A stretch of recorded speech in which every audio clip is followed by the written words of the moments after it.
Hello दोस्तों, आप लोग देख रहे हैं विद्यावती एकेडमी। जैसा कि आप लोग जानते हैं कि बीपीएससी एग्जामिनेशन होने वाला है और 2-3 दिन का समय उसमें बचा हुआ है। तो लास्ट समय में करंट अफेयर हमारे लिए कितना महत्वपूर्ण हो जाता है ये आप लोग जानते हैं। तो आइए हम कुछ चुनिंदा प्रश्नों को लेकर के आए हैं जिससे एग्जाम में पूछे जाने की 100% संभावनाएँ हैं। वर्ष 2022 के विभिन्न ऑपरेशन जो 2021-22 में ऑपरेशन चलाए गए थे सरकार के द्वारा, वो कौन से महत्वपूर्ण ऑपरेशन है, आइए उनके बारे में जान लेते हैं। ऑपरेशन मेघचक्र। ऑपरेशन मेघचक्र ऑपरेशन मेघचक्र में आपको ये जानना है कि ऑपरेशन मेघचक्र चालू किसने किया था। तो सीबीआई ने चालू किया था। और यह किस लिए चालू किया गया था। तो बाल यौन शोषण से जुड़ी सामग्री को ऑनलाइन प्रसारित करने वालों के खिलाफ कार्रवाई करना, मतलब जो चाइल्ड सेक्सुअल एब्यूज़ के बारे में जो प्रसारित होती थी उसके कार्रवाई के लिए इस ऑपरेशन को चलाया गया था। और दूसरा ऑपरेशन है ऑपरेशन नारकोश। ऑपरेशन नारकोश किसके द्वारा चलाया गया था। रेलवे सुरक्षा बल के द्वारा चलाया गया था। जून 2022 में रेलवे सुरक्षा बल द्वारा रेल के माध्यम से नशीले पदार्थों की तस्करी को रोकने के लिए यह ऑपरेशन चलाया गया था। तीसरा ऑपरेशन को हम देख लेते हैं, ऑपरेशन मिशन अमानत, भारतीय रेलवे द्वारा। यह भी भारतीय रेलवे द्वारा चलाया गया था।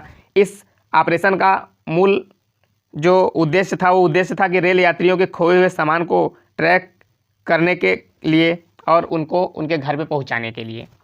यदि आप कहीं जा रहे हो, आपका सामान खो जाता है तो आपको कितना बुरा लगता है। तो इस ऑपरेशन के माध्यम से उनके खोए हुए अमानत को उनके पास पहुंचाने के लिए रेलवे द्वारा यह ऑपरेशन मिशन अमानत चलाया गया था। और चौथे ऑपरेशन को हम देख लेते हैं, ऑपरेशन सतर्क। यह भी रेलवे सुरक्षा बल के द्वारा चलाया गया था। अप्रैल 2022 में रेलवे सुरक्षा बल द्वारा रेलवे के अवैध तंबाकू और अवैध शराब के परिवहन का पता लगाने हेतु यह ऑपरेशन चलाया गया था। ऑपरेशन 5 यह है ऑपरेशन उपलब्ध। यह भी रेलवे सुरक्षा बल के द्वारा चलाया गया था। रेलवे टिकट के कालाबाजारी करने वालों की गतिविधियों पर अंकुश लगाना तथा लोगों को रेलवे टिकट उपलब्ध कराना, इस ऑपरेशन का मूल महत्व था। फिर उसके बाद 6वां नंबर का देख लेते हैं, ऑपरेशन गंगा। जिससे जैसा कि अभी कुछ ही दिन पहले हम लोग कोरोना से तो गुजर ही रहे थे, फिर उसके बाद अचानक युद्ध होने की संभावना हो चुकी है। जैसा कि आप लोग जानते हैं रूस और यूक्रेन के बीच युद्ध के कारण हो गया है। तो वहाँ पर जो हमारे भारत देश के फंसे हुए स्कॉलर या फिर मेडिकल के पढ़ाई करने वाले स्टूडेंट जो थे फंसे हुए, उसको भारत बुला लिया गया है। किस ऑपरेशन के तहत। ऑपरेशन गंगा के तहत। तो इसे आप लोग विशेष रूप से याद करेंगे, इसे भूलेंगे नहीं। फिर उसके बाद हम देखते हैं ऑपरेशन परिवर्तन।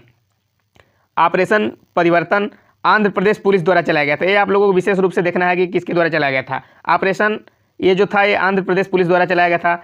भांग की खेती और आपूर्ति को ख़त्म करने के लिए विशेष अभियान यह था। इसके बाद हम देखते हैं ऑपरेशन नन्हे फरिश्ते। ऑपरेशन नन्हे फरिश्ते रेलवे सुरक्षा बल द्वारा चलाया गया था। इसके तहत आरपीएफ ने देश भर में रेलवे स्टेशनों पर 1000 से अधिक बच्चों की तस्करी से जान बचाया है। तो बहुत बहुत धन्यवाद रेलवे सुरक्षा बल का, इस ऑपरेशन के माध्यम से ऐसा हो रहा है संभव, बहुत अच्छा। फिर 9वां ऑपरेशन है ऑपरेशन आहट। ऑपरेशन आहट के तहत महिलाओं और बच्चों को तस्करों से बचाना, और यह चालू किसके द्वारा किया गया था। रेलवे सुरक्षा बल के द्वारा। फिर देख लेते हैं अगला ऑपरेशन देवी शक्ति। ऑपरेशन देवी शक्ति जो है वो विदेश मंत्रालय के द्वारा चालू किया गया था और इसका उद्देश्य था भारत के विदेश मंत्रालयों ने अफगानिस्तान में फंसे भारतीय नागरिकों को निकालने के लिए इस मिशन की शुरुआत की गई थी। जब अफगानिस्तान पर तालिबान ने कब्जा कर लिया था तो उस समय इस मिशन को चला करके वहाँ से जो भारतीय वहाँ पर फंसे हुए थे उनको भारत बुलाया गया था। आगे देख लेते हैं। आगे कुछ फैक्ट्स है, इस फैक्ट को देखना जरूरी है कि चीन हाइड्रोजन संचालित ट्रेन शुरू करने वाला एशिया का पहला देश बन चुका है और दुनिया का दूसरा, पहला जर्मनी। इसका कहने का मतलब है कि जो हाइड्रोजन से चलने वाली ट्रेन चीन ने शुरू कर दिया है और इससे पहले विश्व में जर्मनी ने चालू किया था। यदि आपसे क्वेश्चन पूछे कि विश्व में हाइड्रोजन द्वारा संचालित होने वाली ट्रेन सर्वप्रथम किस देश ने चालू किया था, तो उत्तर होगा जर्मनी। लेकिन यदि आप ये पूछ ले कि एशिया का पहला देश कौन सा बना है जो हाइड्रोजन द्वारा संचालित किया हुआ है ट्रेन? तो उत्तर हो जाएगा चाइना। आगे देखते हैं, भारत निर्वाचन आयोग ने मैथिली ठाकुर को अपना स्टेट आइकन बनाया। स्टेट आइकन तो बहुत होते हैं, लेकिन स्पेशल भारत निर्वाचन आयोग ने स्टेट आइकन, हर एक स्टेट का अलग अलग होता है, तो इन्हें अपना स्टेट आइकन नियुक्त किया है मैथिली ठाकुर को। और आप लोग एक बात और याद रखेंगे, जो मैथिली ठाकुर है ये बिहार में खादी के ब्रांड एम्बेसडर भी हैं, तो आप लोग इसको भी विशेष रूप से ध्यान देंगे। अगला है, अमित शाह ने मणिपुर में 120 फीट ऊंची पोलो प्रतिमा का उद्घाटन किया। तो इसको याद करना इसलिए महत्वपूर्ण हो जाता है क्योंकि अमित शाह जी जो है उस समय केंद्रीय गृह मंत्री हैं। बहुत इंपॉर्टेंट क्वेश्चन है। आगे हम देख लेते हैं, पीएम नरेंद्र मोदी ने 17वें प्रवासी भारतीय दिवस 2023 सम्मेलन का उद्घाटन इंदौर मध्य प्रदेश में किया और इसके मुख्य अतिथि मोहम्मद इरफान अली गुयाना के राष्ट्रपति है। और ये गुयाना कहाँ पड़ता है इसको ध्यान में रखना, तो दक्षिणी अमेरिका का एक देश गुयाना है। विशेष सम्मानित अतिथि कौन थे? चंद्रिका प्रसाद संतोखी, सूरीनाम के राष्ट्रपति। ये सूरीनाम जो है यहाँ पर भारतीय रहते हैं, तो ये ज़्यादा इंपॉर्टेंट हो जाता है प्रवासी दिवस आप लोगों के लिए। और सबसे महत्वपूर्ण यह है कि ये 17वां प्रवासी दिवस मनाया गया है, इसे विशेष रूप से ध्यान देंगे। आगे चलते हैं, देखते हैं कि WEF ने हैदराबाद को चौथे औद्योगिक क्रांति के केंद्र के स्थापना के लिए चुना है। वर्ल्ड इकोनॉमिक फोरम ने हैदराबाद को चौथे औद्योगिक क्रांति के केंद्र की स्थापना के लिए चुना है। हर बार वर्ल्ड इकोनॉमिक फोरम औद्योगिक क्रांति के लिए एक केंद्र बनाता है, इस बार वो हमारे भारत के हैदराबाद सिटी को चयनित किया है। आगे देखते हैं, भारत SCO 2023 के शिखर सम्मेलन की अध्यक्षता करेगा। SCO क्या होता है? शंघाई कॉरपोरेशन ऑर्गेनाइजेशन, मतलब शंघाई समझौता संगठन। इसका जो अध्यक्षता कौन करेगा? ये भारत करेगा 2023 शिखर सम्मेलन का। तो ये ज़्यादा इंपॉर्टेंट हो जाता है हमारे एग्जाम पॉइंट ऑफ व्यू से। अगला है, कोल्लम भारत का पहला संविधान साक्षर जिला बना। एक कोल्लम जो है वो केरल का एक जिला है जो कि भारत का पहला संविधान साक्षर जिला बन गया। यहाँ के जितने भी व्यक्ति हैं सभी लोग संविधान से वाकिफ है, संविधान के बारे में जानते हैं। आगे देख लेते हैं, जम्मू कश्मीर पूरी तरह से ई-गवर्नेंस मोड में शिफ्ट होने वाला पहला भारतीय केंद्र शासित प्रदेश बना। जम्मू कश्मीर, जैसा कि अभी 2019 में लद्दाख और जम्मू कश्मीर को अलग अलग UT बनाया गया है, तो जो है ई-गवर्नेंस मोड में शिफ्ट होने वाला पहला भारतीय केंद्र शासित प्रदेश बन चुका है। आगे देख लेते हैं, भारत की पहली बार यूथ 20 शिखर सम्मेलन की मेजबानी G20 शिखर सम्मेलन के अवसर पर कर रहा है। यह स्थल कहाँ पर यह हो रहा है? गुवाहाटी में हो रहा है। गुवाहाटी कहाँ पड़ता है? ये असम में पड़ता है। तो इसे आप लोग विशेष तौर पर ध्यान देंगे कि अन्य स्टेट से भी रिलेटेड बिहार क्वेश्चन पूछ लेता है। भारत का पहला dark night sky reserve Ladakh में बनेगा। ये डार्क नाइट स्काई रिजर्व है जहाँ से हम लोग रात के समय अंतरिक्ष में विभिन्न आकाशगंगाएं और तारामंडल को देख सकते हैं। तो sky reserve night sky reserve Ladakh में बनेगा, इसे आप लोग विशेष ध्यान देंगे। अगला है, अमेरिका ने महिलाओं के हस्ताक्षर वाला पहला बैंक नोट छापा है। अमेरिका एक ऐसा देश बन चुका है जो महिलाओं के हस्ताक्षर वाला पहला बैंक नोट छाप दिया है। आगे देख लेते हैं, ये हमारे एग्जाम पॉइंट ऑफ व्यू से बहुत ही इंपॉर्टेंट क्वेश्चंस है। वाराणसी G20 विकास मंत्रियों की बैठक का मेज़बान होगा। इसका कहने का मतलब है कि जो G20 शिखर सम्मेलन भारत में वर्तमान में चल रहा है दिल्ली में, और इसकी पहली बैठक जो तमिलनाडु में हुई है, तो ये जो चल रहा है, तो इस यहाँ जो विकास मंत्री हैं इनकी बैठक का मेज़बान वाराणसी होगा। वाराणसी में एक मोदी जो द्वारा बनाया गया है ऑर्गेनाइजेशन, उसी में रुद्राक्ष उसका नाम है, उसी में ये सब आयोजन चल रहा है। तमिलनाडु अपना जलवायु परिवर्तन मिशन शुरू करने वाला पहला राज्य बना। जो अपना खुद जलवायु परिवर्तन मिशन चला रहा है स्टेट का, ऐसे तो देश का जलवायु परिवर्तन मिशन चलता है, लेकिन स्टेट का जो चल रहा है वो पहला राज्य बन चुका है तमिलनाडु। इसे विशेष रूप से आप लोग ध्यान देंगे क्योंकि जलवायु से जुड़ा मुद्दा है, तो क्वेश्चन आने की पूरी संभावना है। भारत की G20 अध्यक्षता में पहली बैठक बेंगलुरु में शुरू हुई। सॉरी, जैसा कि मैंने पहले बोल दिया था तमिलनाडु, तो ये बेंगलोर कर्नाटक में है। तो बेंगलुरु में जो G20 अध्यक्षता की पहली बैठक हुई है वो बेंगलुरु में शुरू हुई है, अभी चल रहा है। आगे देख लेते हैं, न्यूजीलैंड में धूम्रपान पर प्रतिबंध लगाने के लिए दुनिया का पहला तंबाकू कानून पारित कर दिया? ये क्वेश्चन आपसे पूछ सकता है कि पहला तंबाकू कानून पारित करने वाला दुनिया में कौन सा ऐसा देश है, तो है न्यूजीलैंड।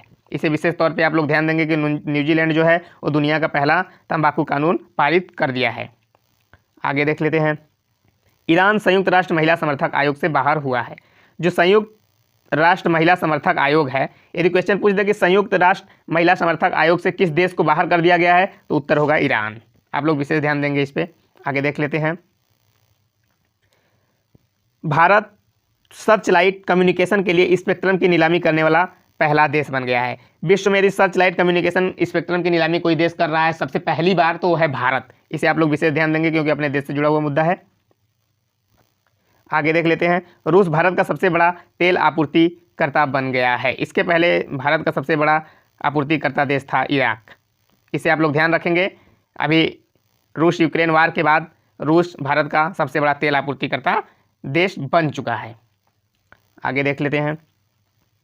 भारत और नेपाल के बीच संयुक्त प्रशिक्षण अभ्यास सूर्य किरण शुरू हुआ। तो भारत और नेपाल के बीच संयुक्त प्रशिक्षण अभ्यास सूर्य किरण शुरू हो चुका है, और ये ध्यान देना है किसके किसके बीच, भारत और नेपाल के बीच। आगे देख लेते हैं।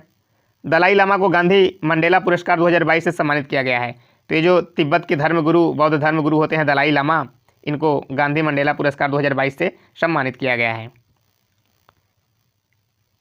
बाल विवाह के मामले में सबसे खराब स्थिति झारखंड राज्य की है। तो सबसे अधिक बाल विवाह कहाँ पर होता है और बाल विवाह को लेकर के खराब स्थिति किस स्टेट की है, तो आपका स्टेट है झारखंड। इसे आप लोग ध्यान रखें क्योंकि बिहार से कुछ ही दिन पहले, कुछ ही दिन तो नहीं कह सकते, कुछ वर्षों पहले ये अलग हो गया है, तो इससे प्रश्न पूछे जाने की पूरी संभावना है। हैदराबाद ने वर्ल्ड ग्रीन सिटी अवार्ड 2022 जीता है। तो ये जो हैदराबाद है वर्ल्ड ग्रीन सिटी अवार्ड 2022 जीता है। इसे ध्यान देंगे क्योंकि अवार्ड से क्वेश्चन बहुत बार पुटअप होता है। आगे देख लेते हैं। अंतर्राष्ट्रीय सौर संगठन का 5वीं सभा नई दिल्ली में आयोजित की गई है। अध्यक्षता श्री RK सिंह। जो अंतर्राष्ट्रीय सौर संगठन का 5वां सभा नई दिल्ली में आयोजित की गई है, अध्यक्षता कौन कर रहा है, तो श्री RK सिंह जी इसकी अध्यक्षता कर रहे हैं। आगे है। सूंघने वाली कोरोना वैक्सीन को मंजूरी देने वाला विश्व का पहला देश कौन सा बन गया है, तो चीन देश है जो सूंघने वाली कोरोना वैक्सीन को मंजूरी दे दिया है और उसका खोज कर दिया है। आगे देख लेते हैं। उत्तर कोरिया खुद को परमाणु संपन्न देश घोषित किया है। जो उत्तर कोरिया के तानाशाह जी हैं वो परमाणु संपन्न देश खुद को उत्तर कोरिया को घोषित कर दिए हैं। आगे देख लेते हैं। नीदरलैंड का हार्लेम शहर मांस विज्ञापनों पर प्रतिबंध लगाने वाला पहला शहर बन गया है। तो नीदरलैंड विश्व का एकमात्र ऐसा देश है जहां का हार्लेम शहर मांस विज्ञापनों पर प्रतिबंध लगाने वाला पहला शहर बन गया है। बहुत ही अच्छी बात है। आगे देख लेते हैं। रिलायंस इंडस्ट्रीज 2025 तक गुजरात में दुनिया का सबसे बड़ा कार्बन फाइबर प्लांट बनाएगी। कौन सी इंडस्ट्रीज? रिलायंस इंडस्ट्रीज। कब तक? 2025 तक। ये विशेष क्वेश्चन है, इसे देख लीजिएगा। भारत का पहला वानिकी विश्वविद्यालय तेलंगाना में स्थापित होगा। भारत का ये पहला वानिकी विश्वविद्यालय तेलंगाना में स्थापित होगा। इसे भी आप लोग देख लीजिएगा। विश्व ओजोन दिवस मनाया गया। ये तो सब जानते हैं कि विश्व ओजोन दिवस मनाया गया, लेकिन इसकी थीम क्या थी? थीम थी global cooperation protecting life on earth. World ozone day celebrated theme क्या थी? Global corporation protecting life on earth. इसे आप लोग विशेष ध्यान देंगे क्योंकि ये बहुत इंपॉर्टेंट है और हो सकता है कि BPSC इसी को same to same word to word उठाकर आप लोगों से पूछ ले, तो घबराने की कोई बात नहीं है। आगे देखते हैं। तेलंगाना सरकार ने अपने सचिवालय का नाम डॉक्टर BR अम्बेडकर के नाम पर रखने की घोषणा की है। बहुत अच्छी बात है क्योंकि BR अम्बेडकर साहब हमारे देश के लिए संविधान का निर्माण किए हैं, ड्राफ्टिंग कमेटी के अध्यक्ष भी रहे हैं। आगे देख लेते हैं। जम्मू कश्मीर सरकार ने महाराजा हरि सिंह की जयंती पर सार्वजनिक अवकाश घोषित करने की घोषणा की है। ये महाराजा हरि सिंह कौन थे? ये जम्मू कश्मीर रियासत के राजा हुआ करते थे। इनके जयंती पर जम्मू कश्मीर सरकार ने सार्वजनिक अवकाश घोषित करने की घोषणा की है। तो ये भी इंपॉर्टेंट हो जाता है एग्जाम पॉइंट ऑफ व्यू से। आगे देख लेते हैं। भारत की पहली लिथियम आयन सेल फैक्ट्री का उद्घाटन आंध्र प्रदेश में किया जाएगा। भारत में पहली लिथियम आयन सेल फैक्ट्री का उद्घाटन आंध्र प्रदेश में किया जाएगा। आगे देख लेते हैं। संपत्ति पंजीकरण को डिजिटल करने वाला पहला राज्य महाराष्ट्र बना। किसी संपत्ति को पंजीकरण डिजिटलाइज्ड करने वाला यदि कोई राज्य बन गया है तो महाराष्ट्र बन गया है। आप लोग ध्यान दीजिएगा। अगला है। भारत का पहला स्वच्छ सुजल प्रदेश अंडमान निकोबार द्वीप समूह बना है। स्वच्छ सुजल प्रदेश मतलब स्वच्छ अच्छा जल कौन सा जगह पे मिला है भारत में, तो अंडमान निकोबार द्वीप समूह बन चुका है। बहुत ही अच्छा क्वेश्चन है, ध्यान दीजिएगा। उत्तर प्रदेश के वाराणसी शहर को पहली एससीओ पर्यटन और सांस्कृतिक राजधानी घोषित किया है। जो शंघाई समझौता संगठन है वो हर साल किसी न किसी शहर को पर्यटन और सांस्कृतिक राजधानी घोषित करता है, तो इस बार हमारे भारत के उत्तर प्रदेश के वाराणसी शहर को नामित किया है। बहुत ही अच्छी खबर है और इससे एग्ज़ाम में आने की पूरी संभावना बनती है। आगे देख लेते हैं। उच्च रक्तचाप नियंत्रण पहल के लिए भारत ने संयुक्त राष्ट्र पुरस्कार जीता है। उच्च रक्तचाप नियंत्रण मतलब हाई ब्लड प्रेशर कंट्रोल के एक पहल चल रहा था, उसमें भारत ने संयुक्त राष्ट्र पुरस्कार जीत लिया है। आगे देख लेते हैं। छत्तीसगढ़ सरकार ने हमर बेटी हमर मान अभियान शुरू किया है। हमर बेटी हमर मान के तहत इसमें बेटी शिक्षा को बढ़ावा देने का और उनके लाइफ स्टाइल और उनको स्टेबल करने की पहल है। यह अभियान छत्तीसगढ़ सरकार ने शुरू किया है। आगे देख लेते हैं। भारत में सोलर फार्म्स स्थापित करने वाली पहली ई कॉमर्स कंपनी अमेजन बन गई है। सोलर फार्म्स, ये ध्यान देंगे, सोलर फार्म्स स्थापित करने वाली पहली ई कॉमर्स कंपनी अमेजन बन गई है, जिससे आप लोग कपड़ा वगैरह मंगाते हैं, वही अमेजन कंपनी। आगे देख लेते हैं। चंडीगढ़ हवाई अड्डे का नाम शहीद भगत सिंह के नाम पर रखा जाएगा। चंडीगढ़ बहुत ही अच्छा काम कर रहा है, क्योंकि हमारे देश के क्रांतिकारी लीडर भगत सिंह के नाम पर रखने का कार्य कर रहा है। बहुत ही अच्छी बात है। आगे देख लेते हैं। केरल का पुल्लमपारा पंचायत देश की पहली डिजिटल रूप से साक्षर पंचायत बन गई है। ये जो केरल है, केरल की पुल्लमपारा पंचायत देश की पहली डिजिटल रूप से साक्षर पंचायत बन गई है। ये इंपॉर्टेंट है, बहुत ही इंपॉर्टेंट है, इसे आप लोग बिल्कुल याद कर लीजिएगा। आगे देखते हैं। सीबीआई ने ड्रग नेटवर्क को खत्म करने के लिए ऑपरेशन गरुड़ शुरू किया है। ऑपरेशन गरुड़ किसके लिए शुरू किया है? ड्रग नेटवर्क को। ऐसे नहीं याद होगा तो आप लोग रामायण देखेंगे, इससे याद करेंगे कि जो नाग फांस लक्ष्मण और राम को लगा था, तो फांस कैसा था? नेटवर्क था। कैसा नेटवर्क था? जहर का नेटवर्क था। ड्रग्स क्या है? जहर है। नेटवर्क, ड्रग नेटवर्क को खत्म करने के लिए ऑपरेशन गरुड़, इससे आप लोगों को आसानी होगी याद करने में। आगे देख लेते हैं। तो देखते हैं कि जो भारत में कुछ रेल चलाई गई थी, भारत में किसान रेल बहुत ही इंपॉर्टेंट हो जाता है कृषि के दृष्टिकोण से, तो इसे हम लोग देख लेते हैं कि भारत में किसान रेल चली थी। तो पहली किसान रेल कहाँ से कहाँ के बीच चलाई गई थी, इसको जान लेते हैं। कि पहली किसान रेल देवलाली नासिक महाराष्ट्र से दानापुर पटना बिहार तक चलाई गई थी। और दूसरी किसान रेल दक्षिण भारत की पहली, मतलब भारत की दूसरी और दक्षिण भारत की पहली, अनंतपुर आंध्र प्रदेश से आदर्श नगर दिल्ली तक चलाई गई थी। आगे देख लेते हैं। तीसरी किसान रेल बेंगलुरु कर्नाटक से हजरत निजामुद्दीन दिल्ली तक, हजरत निजामुद्दीन औलिया का जो दरगाह है वो भी दिल्ली में है, यहाँ तक चलाई गई थी तीसरी किसान रेल। उसके आगे देख लेते हैं। चौथी किसान रेल नागपुर और बारूद औरंगी सिटी महाराष्ट्र से आदर्श नगर दिल्ली तक चलाया गया था। आगे देख लेते हैं। ये तो 1 2 3 4 था, लेकिन आगे देखते हैं। सौवीं किसान रेल संगोला महाराष्ट्र से शालीमार पश्चिम बंगाल तक। 1000वीं किसान रेल शावदा महाराष्ट्र से आदर्श नगर दिल्ली तक। अधिकतर इसमें ट्रेनें महाराष्ट्र से दिल्ली तक चलाई गई हैं, आप लोग विशेष ध्यान देंगे, एग्जाम में पूछने का पूरा संभावना है। आइए कुछ शिखर सम्मेलनों के बारे में देख लेते हैं। G20 शिखर सम्मेलन, जो 17वां G20 शिखर सम्मेलन 2022 में हुआ है वह बाली में हुआ है। बाली कहाँ है? इंडोनेशिया में। 18वां जो कि हमारे यहाँ अभी हो रहा है, दिल्ली में आयोजित है। भारत में हो रहा है 2023 में 18वां। पूछ देगा कि भारत में कौन सा शिखर सम्मेलन हो रहा है G20 का, तो उत्तर होगा 18वां। और 19वां G20 शिखर सम्मेलन जो कि होगा 2024 में, कहाँ पर प्रस्तावित है? ब्राज़ील में प्रस्तावित है। 16वां कहाँ पर हुआ था? इटली के रोम में हुआ था। आगे देख लेते हैं कि G20 शिखर सम्मेलन जो है उसका स्थापना 1999। कुल इसमें देश कितने हैं? 19 देश और एक EU का मतलब होता है यूरोपीय यूनियन, मतलब 19 देश और एक संगठन इसमें शामिल है। आइए आगे देखते हैं। संयुक्त राष्ट्र जलवायु परिवर्तन सम्मेलन COP27 ये होता है कॉन्फ्रेंस ऑफ पार्टी। संयुक्त राष्ट्र जलवायु परिवर्तन सम्मेलन 2022 शर्म अल शेख, यह मिस्र में पड़ता है, मिस्र में यह आयोजित हुआ था। और COP28 संयुक्त राष्ट्र जलवायु सम्मेलन 2030 संयुक्त अरब अमीरात UAE में हुआ था।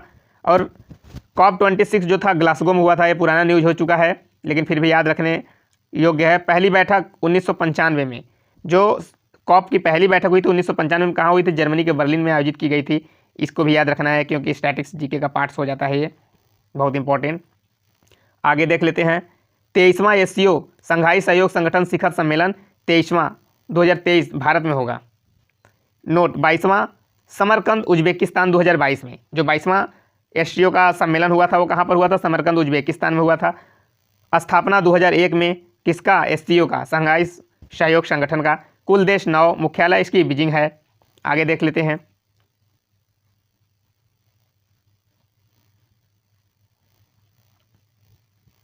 आगे कहाँ गया? हाँ, मुख्यालय इसका बीजिंग है। आगे G7 शिखर सम्मेलन 49वां G7 शिखर सम्मेलन 2023 जापान में होगा। 50वां G7 शिखर सम्मेलन 2024 इटली में होगा। 48वां जर्मनी में हो चुका है 2022 में। इसकी स्थापना 1975 में की गई थी G7 शिखर सम्मेलन की। कुल कितने सदस्य देश हैं? कुल 7 सदस्य देश हैं। तो ये भी सम्मेलन इंपॉर्टेंट है क्योंकि अपने पड़ोसी देश जापान में हो रहा है। जापान हमारा बहुत ही अच्छा मित्र देश है। आसियान शिखर सम्मेलन 40वां एवं 41वां आसियान शिखर सम्मेलन 2022 कंबोडिया में आयोजित हो रहा है। 42वां 43वां आसियान शिखर सम्मेलन 2023 इंडोनेशिया में आयोजित हो रहा है। 38वां 39वां जो शिखर सम्मेलन है वो ब्रुनेई में हो चुका है। इसकी स्थापना 1967 में हुई थी। इसका मुख्यालय जकार्ता इंडोनेशिया में है। आगे देख लेते हैं, इसमें कुल 10 देश शामिल हैं। Myanmar, Thailand, Cambodia, Singapore, Brunei, Indonesia, Malaysia, Vietnam, Laos, Philippines इत्यादि। इन देशों को दक्षिण पूर्व एशिया के देश भी कहा जाता है। ये जो 10 देश हैं इसको दक्षिण पूर्व एशिया का भी देश कहा जाता है। ये तो ज़्यादा इंपॉर्टेंट नहीं है लेकिन आप लोग देख लेंगे तो अच्छा ही रहेगा। 33वां नाटो शिखर सम्मेलन 2023 लिथुआनिया में होगा। इसके पहले जो 32वां मैड्रिड स्पेन 2022 में हुआ था, यहीं से यूक्रेन और रूस का जो युद्ध चला है पूरा जड़ यहीं पर देखने को मिलता है। इसकी स्थापना 1949 में की गई थी। इसमें कुल 30 देश सदस्य हैं। यह एक संगठन है, सैन्य संगठन है। यह नाटो यह कहता है कि आप हमारे संगठन में जुड़ जाएंगे तो आपके ऊपर यदि कोई भी देश हमला करता है तो हम लोग आपको सैन्य शक्ति से मजबूत करेंगे और आपके साथ खड़े रहेंगे। लेकिन सिर्फ ऐसा कहता है, करता नहीं है। लड़ा करके पीछे रहेगा अपने, आगे कभी नहीं आता है। इसका मुख्यालय ब्रुसेल्स बेल्जियम में है। आगे देख लेते हैं 17वां ब्रिक्स शिखर सम्मेलन 2023 दक्षिण अफ्रीका में होगा। कहाँ पर आयोजित होगा? दक्षिण अफ्रीका में। 14वां कहाँ हुआ था? चीन में हुआ था। इसकी स्थापना वर्ष 2009 में हुई थी। इसका मुख्यालय शंघाई चीन में है। और इसके कुल 5 सदस्य देश हैं जिसमें भारत, चीन, दक्षिण अफ्रीका, रूस और ब्राज़ील।